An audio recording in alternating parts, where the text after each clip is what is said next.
बिस्मिल्लाहिर्रहमानिर्रहीम। First year biology में बेटा हम चैप्टर 1 डिस्कस कर रहे हैं, that is introduction to biology. इसमें हमने बायोलॉजी की डेफिनेशन, लाइफ की प्रॉपर्टीज़, बायोलॉजी की ब्रांचेस, उसके बाद लेवल ऑफ ऑर्गेनाइजेशन को डिस्कस करना स्टार्ट किया था, जो कि आज हम कंप्लीट करेंगे। लेवल्स ऑफ ऑर्गेनाइजेशन यानी कि लिविंग थिंग्स की मेकिंग के स्टेप्स, इनको बेटा 3 कैटेगरीज में डिवाइड किया जाता है: unicellular levels, multi cellular levels और ecological levels. Single cell organisms की मेकिंग के स्टेप्स, ज़्यादा सेल वाले ऑर्गेनिजम्स की मेकिंग के स्टेप्स और फिर उनके आपस में रिलेशनशिप्स। हमने यूनिसेलुलर ऑर्गेनिजम्स के लेवल्स में सब एटॉमिक लेवल, एटॉमिक लेवल, उसके बाद जो है वो bio elements, molecular level, organelles, cells, ये सारा कुछ डिस्कस किया। उसके बाद बेटा लास्ट में हमने मल्टी सेलुलर लेवल को डिस्कस किया, जिसमें tissue level, organ level, organ and system level, individual level, ये सारा कुछ डिस्कस किया। और लास्ट में मैंने बताया था कि जब मल्टी सेलुलरिटी कंप्लीट होती है तो स्ट्रक्चर के लिहाज से ऑर्गेनिज्म पूरे हो जाते हैं, उनके अंदर स्ट्रक्चर के लिहाज से कोई डेफिशिएंसी नहीं रहती, सिर्फ अब फंक्शनल प्रॉब्लम है। उन्होंने अपनी बॉडी का मेटाबॉलिज्म रन करना है, अपनी बॉडी के फंक्शन परफॉर्म करने हैं, जिसके लिए उनको रिलेशनशिप्स या इंटरेक्शन बनाने पड़ते हैं, जो हम आज लास्ट पॉइंट इकोलॉजिकल लेवल्स के अंदर पढ़ेंगे। इकोलॉजी बायोलॉजी की वो स्टडी है जिसमें हम ऑर्गेनिजम्स के आपस में और उनके इन्वायरमेंट के साथ इंटरेक्शन को, ताल्लुकात को और रिलेशनशिप्स को डिस्कस करते हैं। इसमें बेटा हम लेवल्स डिस्कस करेंगे, उसमें population level, community level, ecosystem level, biomes और बायोस्फीयर जो है इसको हम डिस्कस करेंगे। इकोलॉजिकल लेवल्स के अंदर बेटा सबसे पहला लेवल है पॉपुलेशन लेवल। पॉपुलेशन को अंडरस्टैंड करने से पहले स्पीशीज़ का पता होना जरूरी है। Species is the group of singular organism which can freely interbreed and produce fertile offspring is known as a species. बहुत दफ़ा आपने डेफिनेशन पढ़ी। पॉपुलेशन की डेफिनेशन क्या है? Members of the same species, एक ही स्पीशीज़ के members at the same time, in the same place, in the same area, in the same conditions जो प्रेजेंट होते हैं, उन्हें हम एक पॉपुलेशन का नाम देते हैं। एक स्पीशीज़ के मेंबर्स एक स्पेसिफिक जगह पे खास वक्त में प्रेजेंट है, उसे हम वहाँ की पॉपुलेशन कंसीडर करेंगे। जैसे कि क्लास के अंदर कितने स्टूडेंट्स हैं, उस क्लास की पॉपुलेशन है। एक फील्ड के अंदर कितने प्लांट्स हैं, या राइस प्लांट्स हैं, या व्हीट प्लांट्स हैं, या कॉर्न प्लांट्स हैं, वो उन प्लांट्स की पॉपुलेशन है। एक स्पीशीज़ को डिस्कस करेंगे। जब ये कहा जाता है, जब मरदमशुमारी होती है और मरदमशुमारी के बाद ये कहा जाता है कि पाकिस्तान की आबादी इतनी है या पाकिस्तान की पॉपुलेशन इतनी है, तो लास्ट टाइम सेंसस हुआ, उसमें कहा गया कि 22 करोड़ आबादी है, 22 करोड़ पॉपुलेशन है, तो उसमें सिर्फ एक स्पीशीज़ काउंट की गई थी और वो थे ह्यूमन्स। डिफरेंट स्पीशीज़ काउंट नहीं की गई थी, प्लांट्स काउंट नहीं किए गए थे, एनिमल्स काउंट नहीं किए गए थे, सिर्फ एक स्पीशीज़ की बात की गई थी एक स्पेसिफिक स्टेट के अंदर, एक स्पेसिफिक कंट्री के अंदर, and that makes one population. Population जो है ये ऑर्गेनाइजेशन का एक हायर लेवल है, क्योंकि इसमें हम स्ट्रक्चर से आगे निकल जाते हैं और फंक्शंस पे आ जाते हैं। इसमें हम सेम स्पीशीज़ की बात करते हैं, लेकिन ज़्यादा मेंबर्स की बात करते हैं कि एक स्पीशीज़ का एक मेंबर नहीं, बहुत सारे मेंबर्स वहाँ पे प्रेजेंट होते हैं। लिहाजा किसी भी जगह पे पॉपुलेशन की कुछ खसूसियात होती हैं, पॉपुलेशन की कुछ एट्रीब्यूट्स होती हैं, पॉपुलेशन के कुछ करैक्टर्स होते हैं, जैसा कि जीन फ्रीक्वेंसी। तो वहाँ पर पॉपुलेशन की बॉडी में जो जेनेटिक्स है, जो करैक्टर्स हैं, उनके जीन्स किस तरह के हैं, कितने बेनिफिशियल हैं या कितने करैक्टर्स को कंट्रोल करने वाले हैं। जीन्स फ्लो, एक जनरेशन से अगली जनरेशन तक जीन्स किस तरह फ्लो करते हैं और कैसे जो है वो इनहेरिटेंस को ट्रांसफ़र करते हैं। एज डिस्ट्रीब्यूशन, उस पॉपुलेशन के ज़्यादा मेंबर्स यंग हैं, ज़्यादा मेंबर्स ओल्ड हैं, ज़्यादा चाइल्ड हैं, यानी एजेस की डिस्ट्रीब्यूशन वहाँ पर कैसी है। पॉपुलेशन डेंसिटी, किसी स्पेसिफिक एरिया के अंदर जो पॉपुलेशन है वो कितनी डेंस है, यानी कि जगह थोड़ी है लेकिन रहने वाले लोग ज़्यादा हैं, मास पर यूनिट वॉल्यूम को हम डेंसिटी कहते हैं, यानी कि जगह थोड़ी हो लेकिन वहाँ पर रहने वाले लोग ज़्यादा हों तो रश पड़ जाता है, उसे हम डेंसिटी या डेंस होने का, रश पड़ने का नाम देते हैं।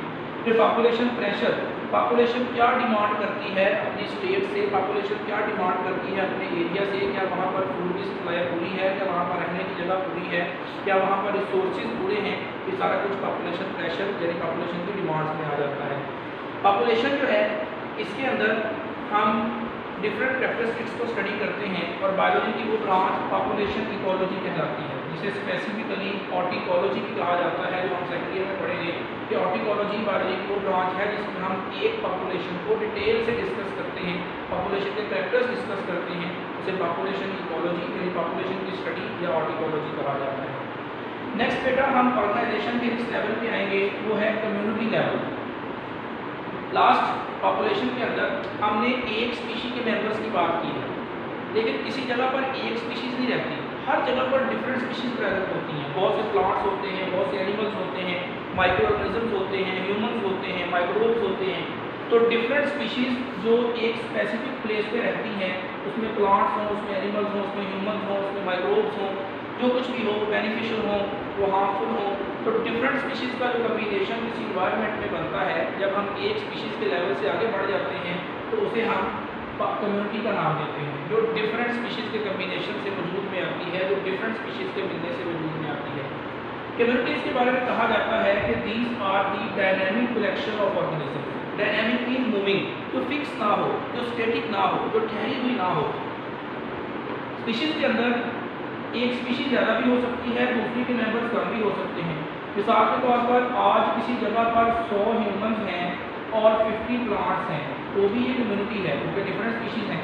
लेकिन फ्यूचर में वहाँ पर ह्यूमंस 150 हो जाते हैं, प्लांट्स 25 रह जाते हैं किसी डिजीज या किसी प्रॉब्लम की वजह से, तो भी वो कम्युनिटी ही होगी, क्योंकि अब भी डिफरेंट स्पीशीज हैं।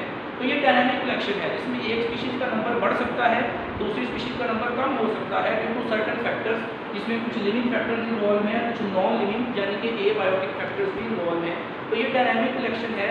स्पीशीज के नंबर का फिक्स होना जरूरी नहीं है, स्पीशीज डिफरेंट प्रेजेंट होना जरूरी है। स्पीशीज की बेटा जो है वो कम्युनिटी की अकॉर्डिंग टू स्पीशीज जो है वो दो डिफरेंट टाइप्स हैं। एक है सिंपल कम्युनिटीज़ और दूसरी हैं कॉम्प्लेक्स कम्युनिटीज़। नाम से कहा है कि सिंपल कम्युनिटीज़ वो होती हैं जहाँ पर लेस नंबर ऑफ स्पीशीज़ होती हैं, जहाँ पर स्पीशीज़ की कम तादाद होती है, जहाँ पर स्पीशीज़ की कम वैरायटी होती है, उन्हें हम सिंपल कम्युनिटीज़ कहते हैं। 2-3 तरह की स्पीशीज़ होती हैं। जबकि कॉम्प्लेक्स कम्युनिटी वो होती है जहाँ पर मैनी टाइप्स की स्पीशीज़ होती हैं, डिफरेंट टाइप्स की स्पीशीज़ होती हैं, a large number of species होती हैं, उसे हम कॉम्प्लेक्स कम्युनिटी का नाम देते हैं। जैसा कि एक फॉरेस्ट है, जैसा कि एक पॉन्ड है, वहाँ पर मैनी डिफरेंट टाइप्स की स्पीशीज़ प्रेजेंट होती हैं। अगर हम एक कम्युनिटी के अंदर देखें, एक कम्युनिटी में डिफरेंट स्पीशीज़ आपस में स्पेसिफिक लिंक्स बनाती हैं, आपस में स्पेसिफिक इंटरेक्शन बनाती हैं, आपस में स्पेसिफिक ताल्लुकात बनाती हैं, जिनमें से एक प्रीडेशन है, शिकार करना। एक स्पीशीज शिकार करती है, दूसरी शिकार हो जाती है। पैरासाइटिज्म है, एक पैरासाइट होती है, दूसरे पे अटैक करती है, और दूसरा उसका होस्ट होता है, उसको फूड देता है। म्यूचुअलिज्म है, जिसमें दोनों को बेनिफिट होता है, एक दूसरे का फायदा करता है, दूसरा पहले का फायदा करता है। कमेंसलिज्म, जिसमें एक का बेनिफिट होता है लेकिन दूसरे को कोई इफेक्ट नहीं होता, ना फायदा होता है ना लॉस होता है। कंपटीशन, जिसमें मुकाबला होता है, रहने की जगह का मुकाबला, फूड का मुकाबला, कंपटीशन होता है, एक हार जाता है, रन अवे हो जाता है और दूसरा वहाँ पे कब्जा कर लेता है, वहाँ पे सर्वाइव कर लेता है। तो उसके रिजल्ट में ये डिफरेंट टाइप्स ऑफ इंटरेक्शन जो हैं वो एक कम्युनिटी के अंदर प्रोड्यूस होते हैं और उससे कम्युनिटीज़ जो है वो अपने आप को इस्टेब्लिश कर सकती हैं।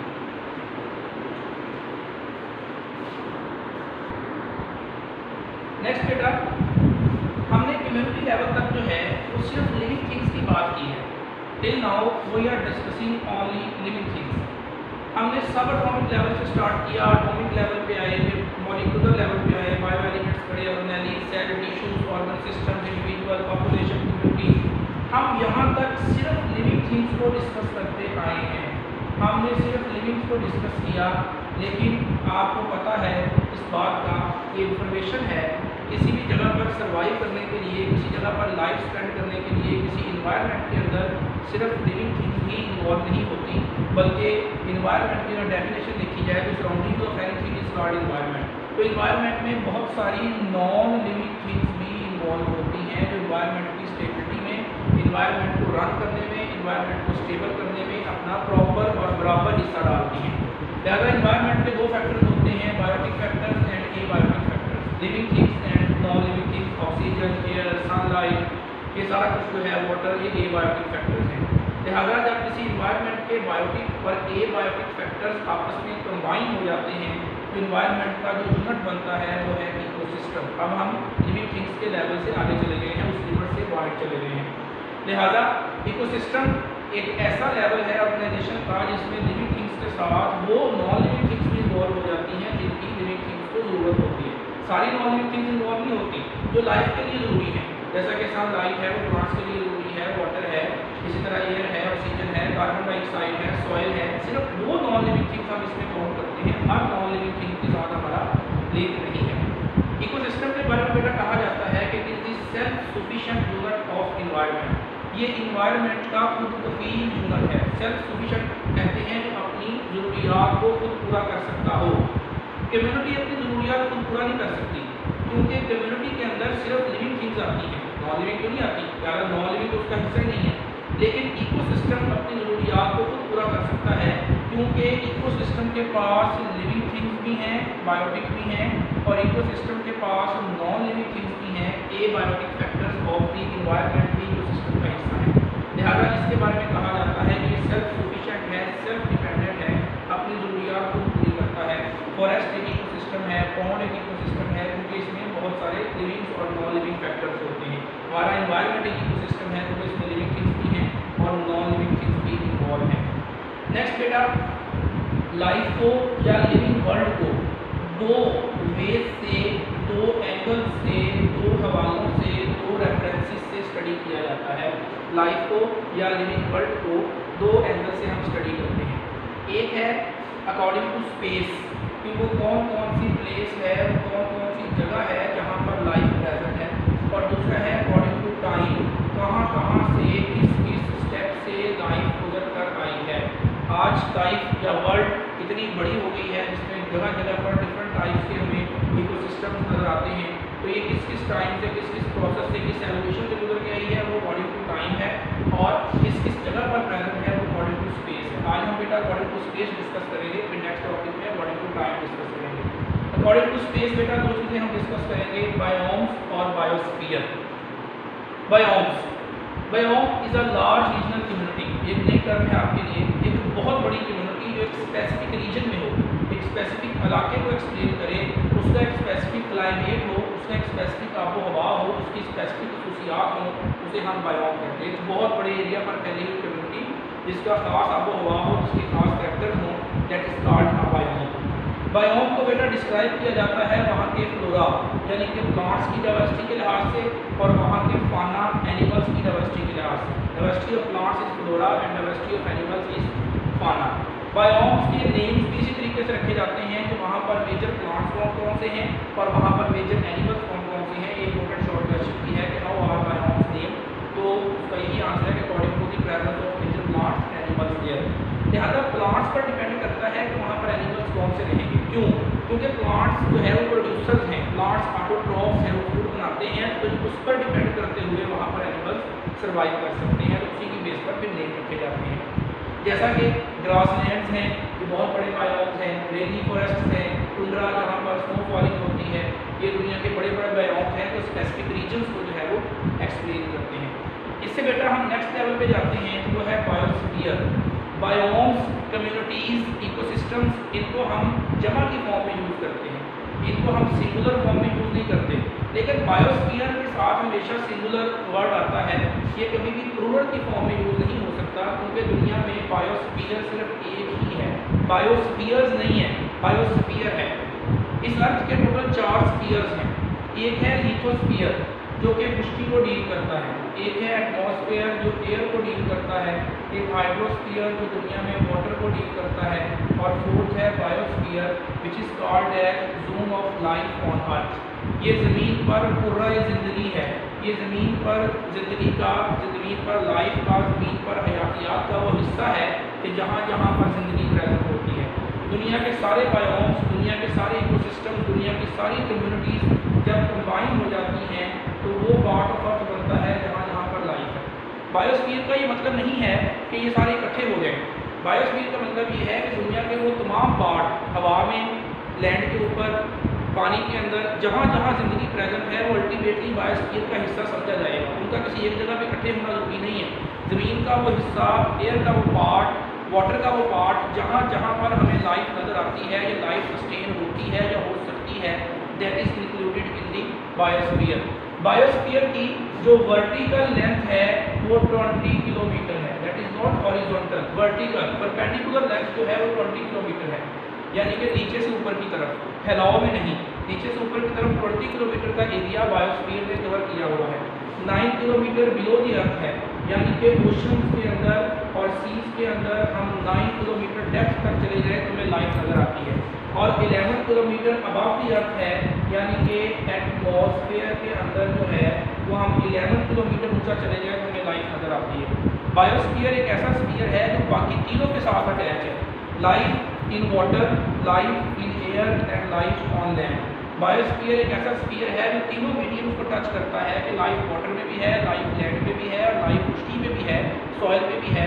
लिहाजा ये 20 किलोमीटर का एरिया अगर हम कवर करते हैं क्रस्ट के नीचे और ऊपर तो हमें लाइफ नज़र आती है, जिसे हम बायोस्फीयर का नाम देते हैं, जो कि highest level of the organization है। Thank you.